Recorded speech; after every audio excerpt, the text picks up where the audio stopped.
Hi, Jim here, and you're listening to the Honest Filmmaker podcast, career advice from people in the business. This week, I'm speaking to Sam. She's one of the founders and creators of the Eric Creative Career app. Now, the app's aimed at people from the ages of 16 to 25. You can download the app, put your details in, and it will serve up thousands of internships, bootcamps, events, training schemes, courses, all sorts of articles, podcasts, anything that's going to help you kickstart your career in a creative industry. So in this chat, we talked about why the app came about, how it was created, who it's for. If you're in that 16 to 25-year-old bracket, this is really good if you're looking for a career in the creative industry. We talk about some of the opportunities that have been up on the app and some of the sort of success stories Sam's had. And we also talk about CV tips and tips for being more confident. Enjoy. Right. So obviously I'm going to ask you about the Eric app in a minute. But first of all, can you tell me why you created it? Give me like your founder's story. How did it happen? Oh my gosh. Okay. Yeah. Well, it goes back decades, literal decades. So my business partner and I met when we were 8 years old. We became best friends very quickly. Our whole relationship was built on the fact that we were both creative kids. Mm-hmm. As we progressed through life, we had our own creative ambitions. May wanted to work in fashion. I wanted to be a ceramicist. I wanted to be a potter. And then basically at some point, fast forward however many years, we're still best friends. You know, we always have been best friends. May ended up becoming a chartered accountant rather Right. than designing shoes, which is what she actually wanted to do. Yeah. And then I ended up working in like the tech startup world. I didn't actually go to uni. And so I guess I just stumbled into whatever job would have me. And it just so happened to be startups that seem to be most sympathetic to people that don't have degrees.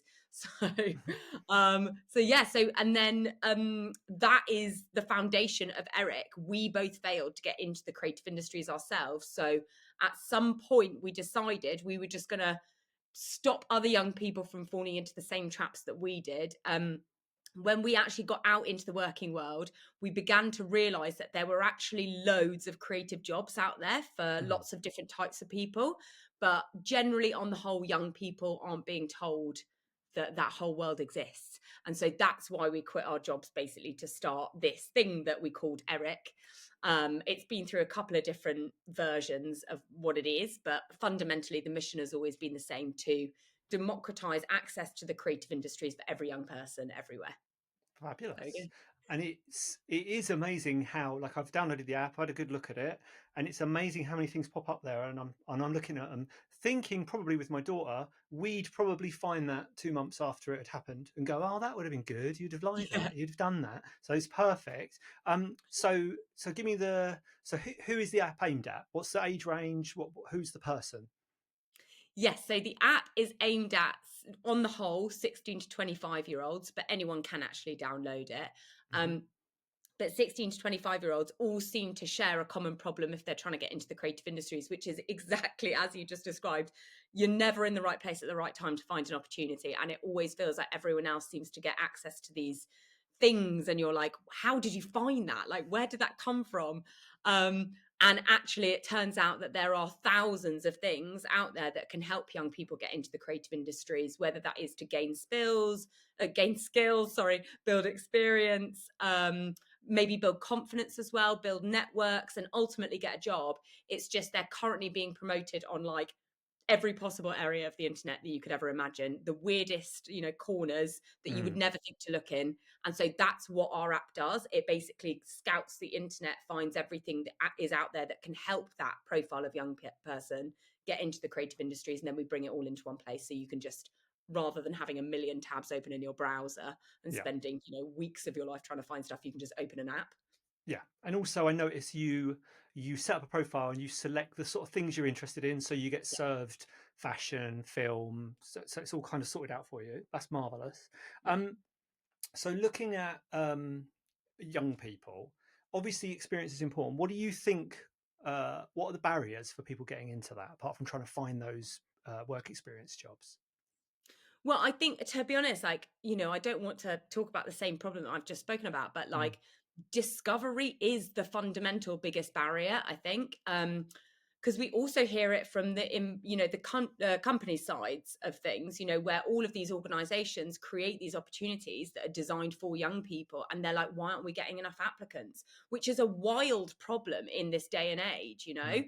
And so I genuinely do feel like discovery is actually the fundamental issue when it comes to gaining entry, gaining access to any industry, not just the creative industries. And so, that kind of is the number one problem, really, in my eyes. And a lot of the other problems can be solved if we solve that problem first. Yeah, absolutely. And do you see any, with the sort of opportunities that pop up, are there any trends within certain sort of sub creative industries? Is there lots of this type of thing happens in fashion and this type of thing happens in film? What's the sort of score there? Yeah. So, I mean, essentially, the creative industries, the reason it's called the creative industries, right, is because they're all quite similar in the way that they operate. They're Mm, very creative. They tend to have lots of freelancers working in them, like all of these things. And also they all tend to share similar problems. So whatever fashion is experiencing will probably be being experienced in other industries like film and TV.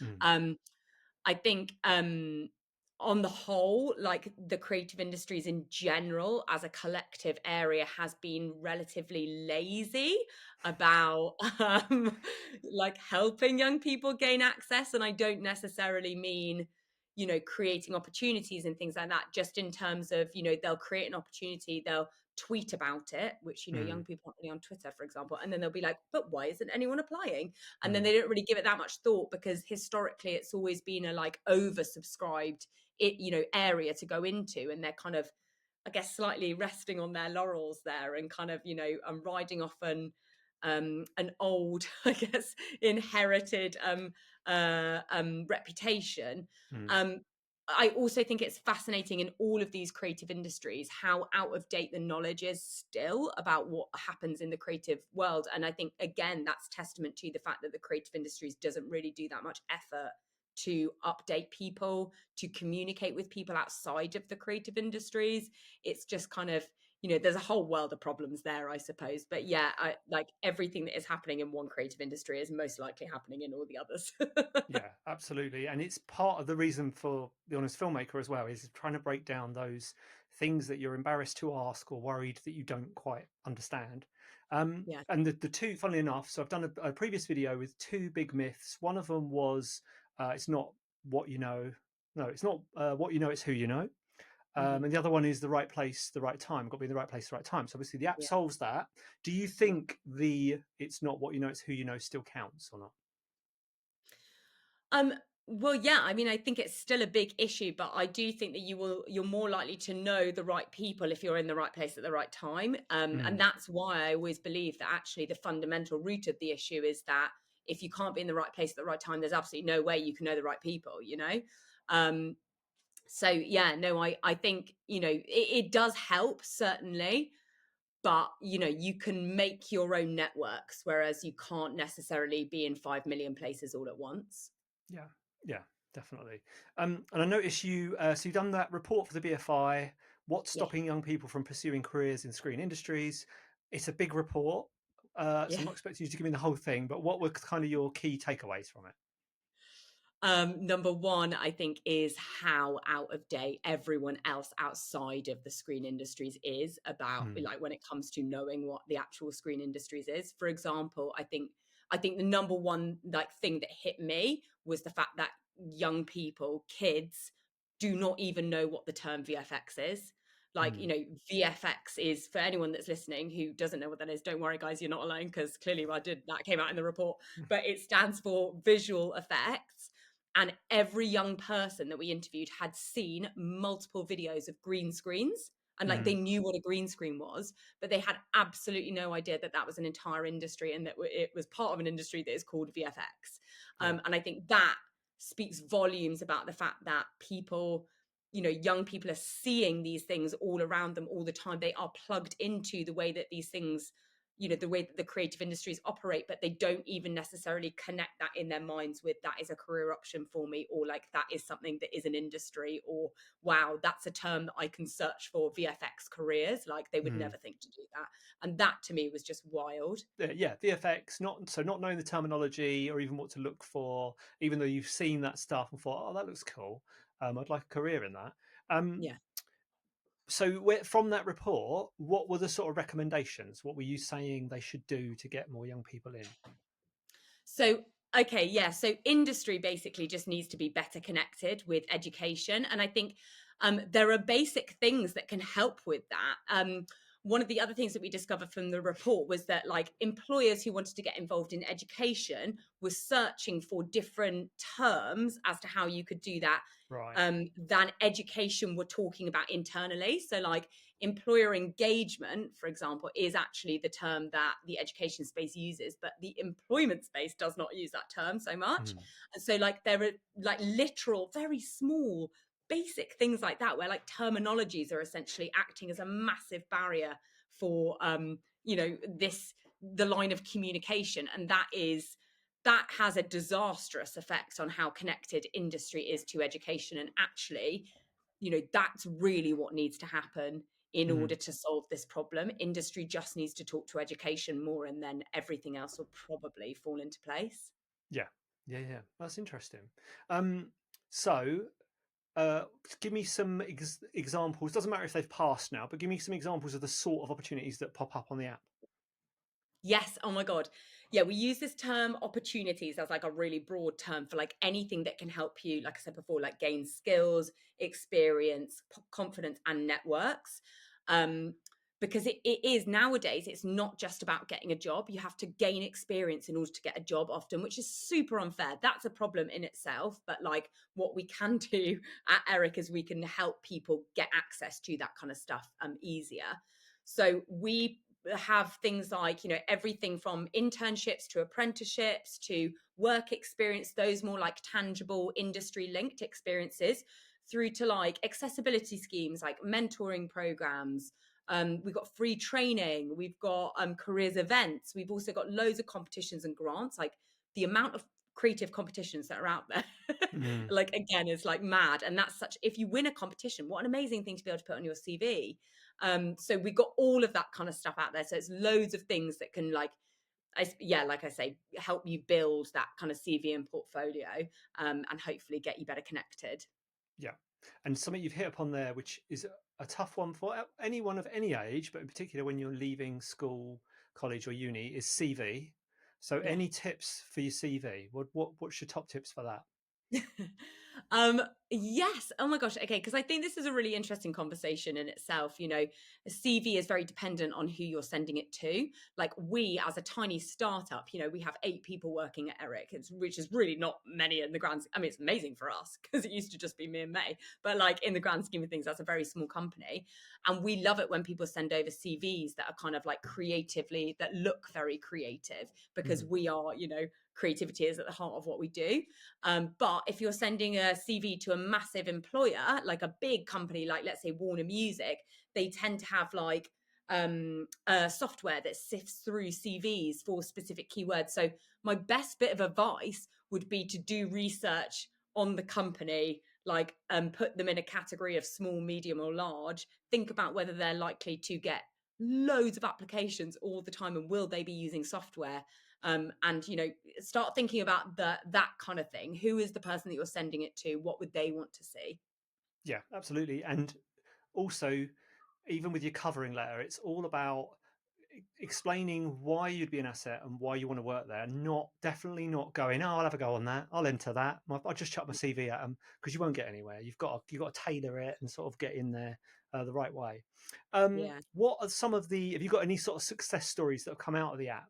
Sort of people who've spoken to you and said, oh, I did this amazing thing, so use the app. Yeah. Oh my gosh, loads. We've got stories for days. The one that really stands out to me is there was a girl who basically had been through the care system, and she had a really she'd been dealt a tough hand in life. She really had. And at one point she was homeless. She did have access to a phone. And she managed to basically get a training scheme via the app, and then she eventually got employed by that company. And that basically, her story is essentially she used the app and it got her off the streets, which is just like, that is beyond May and I's wildest dreams that we would ever be able to have that much of an impact on someone. And when, like, it makes me a bit teary thinking about it. Like, it's just crazy the impact that you can have, because you don't expect to have that much impact on someone's life. It's huge. But yeah, we've got stories. That's the one that just always like, I just can't believe that happened. Yeah, I guess you're in contact with these people at a really important moment in their life that's going to kind of shape their destiny. So yeah, of course you're going to have these great stories of successes. What's in the future for the app? Have you got plans to do anything more with it than it does at the moment? Yeah, so I mean, well, it's so exciting. We've got like 110,000 users, which is wild. Wowzers. Like, that's so many people. Yeah. And so like we're at a point basically where we can expand if we want to, which is really exciting. But the way in which we expand, we haven't really confirmed what that is yet, because we could go in a number of different directions. Like, we could make sure that we are, covering the UK more extensively, like, location wise, we could expand. We could go into another country, I suppose, at some point as well, if we wanted to. We do get lots of requests for expanding the age range. So making a kind of version of the app that is for older people. So we could kind of extend that age limit.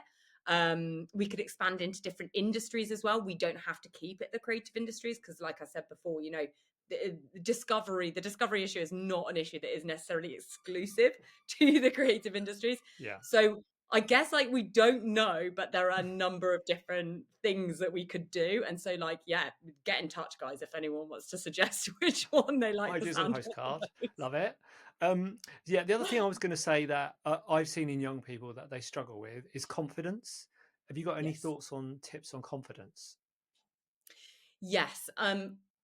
I think basically it's so difficult because, I can't say anything that will immediately build your confidence like that, and that's not something that anyone can do really. But what I can reassure you in is that you are not alone. Like, the reason you feel, or one of the reasons that you may feel a lack of confidence is because you feel like you're doing something wrong because it's a struggle to get a job, or, like you're the only person that is experiencing rejection. Like, you are absolutely not, and you are doing your best. And the climate is tough at the moment in any industry. It's really difficult, but I can promise you, you are not the only person feeling that feeling, and that you are definitely not alone in this.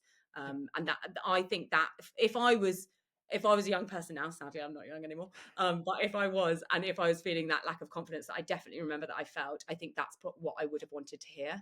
Yeah, absolutely. And I think also from the people I've spoken to so far and people I speak to in the industry, no one has if there was a cookie cutter way of getting in, you wouldn't need the app. So everyone goes on this weird kind of journey and to find their creative career. And also sometimes it's the confidence to even say that that's the career that you want, because it's not something that immediately people think it's going to pay very well, or it's, everyone wants to do that. You never get a job doing that. So having that confidence to kind of say, yes, I want to be a film director or something along those lines. So what I was going to ask you now was I was going to ask you what I'm going to call this a controversial question, which I can cut out if you don't like the answer. Is it worth going to university still? Oh, that is a really tough question. Honestly, I'll cut it out if you don't want to answer it. I'm just interested in your perspective on that. No, I don't mind. I mean, I am, an open book, honestly.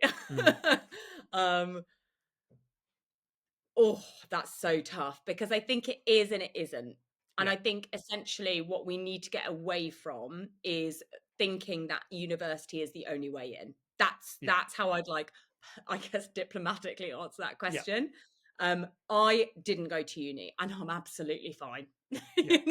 So living proof. Well, I mean, debatable, but living proof that you are able to survive if you don't go to uni. But you do also have to accept that you may have to take alternative, I guess, kind of routes in, right? Like, you have to hustle a bit earlier, which is fine. Sometimes a degree isn't actually easier. For example, when I started working, by the time my friends had come out of uni, I had 3 years of experience on them, and I knew exactly how to talk to adults. And I wasn't riddled with debt. I had, a full CV. Like there are I think we need to start talking a bit more about the fact that you can gain stuff from not going to uni, and that kind of shifts the conversation a little bit the other way, which is healthy. I also am a really big champion of like degree apprenticeships, or a kind of apprenticeships in general. I just feel like being paid to learn on the job, or at least reducing the amount of money that you have to spend nowadays on going to uni, is not a bad thing, and I think some things you don't need a degree for. Like I would definitely argue, this is controversial. I have a very controversial opinion on this, but like Go on. some of the creative degrees I don't think are actually necessary, because I think that they could either be learnt on apprenticeships or they could be learnt better on the job, because they're a bit more practical. Learning the theory of, I don't know, marketing isn't always, I'm not saying it's never helpful, but it's not always helpful. And I don't think it necessarily needs to be a 3-year degree. But that's coming from someone whose opinion is slightly weighted in one way, because I didn't go to uni and I like to think I thrived, Yeah. But yeah, no, I don't mind that question at all. And to be honest, I find it's it a fascinating talk. Yeah, it is interesting, and I think I'm in two minds, because I went to uni, studied film, but I would say the majority of my learning was the year I left uni and decided to make a film, and I learned everything making that film. The other stuff, to me, the uni part that I enjoyed was going out into the world, having your own place you live in, having to Yeah, kind of be an adult. Um, but it is an interesting one, and a lot of university students, unfortunately, have to work anyway.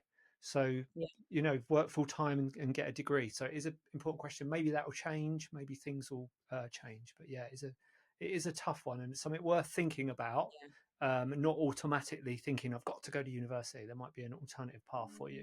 I hope you enjoyed this week's episode. If you want more advice from industry professionals who are out there at the moment working, or you just want to listen to some cool stories from film sets from around the world, then please do subscribe.